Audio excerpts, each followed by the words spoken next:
Hey World Builders, welcome back to Build Together. This is Shoutout Saturday number 6. If you want to see your stuff here, then come to the Discord server and share your result of the daily prompt in the right channel. As always, I'm not going to cover mine, I'm going to be covering other people's who shared it there.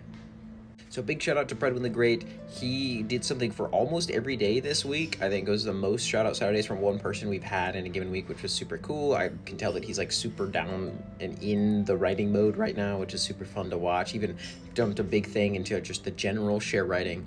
The first one that I wanted to go over with him was describe a species with symbiotic or parasitic relationship with another species, and he wrote a bit of a gore and nasty warning. These things called flesh thieves or wash alam. These are basically large parasitic grubs that will possess a person psionically, I guess, which I thought was interesting, and then kind of goop you from the inside. That's the best quick term I could use for that, and then drive you around and experience the surface world through your eyes before potentially, I guess, getting onto someone else. And people who have been stolen, that was the word that Predwin used, by a flesh thief are curable before, like, as long as it's early enough and the person isn't a bag of human juice in a skin suit.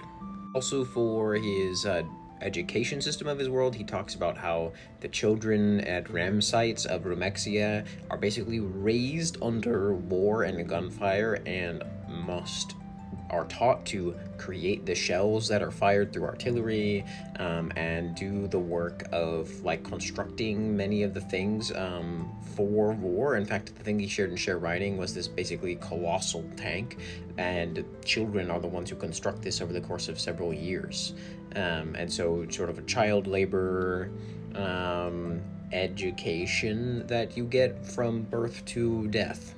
For day 112, which was write about a god with a small but persistent following in your world, Maiko Man had a really fun little, almost backrooms-like thing that he wrote about this god named Sura, and a different character, the one whose lens you're seeing the world through when he writes his stuff, sort of gets almost lost in this like office-like building, and Sura appears to be there somewhere, and it's like he can't find him, and he's like there for like 24 hours and isn't sure where Sura is, and there's like not a day-night cycle. All this stuff is a fun vibe. Any nod to the back rooms I'm a fan of.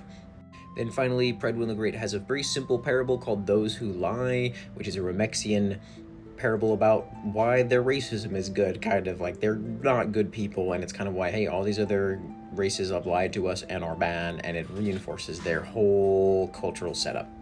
Thanks to everyone for building together this week.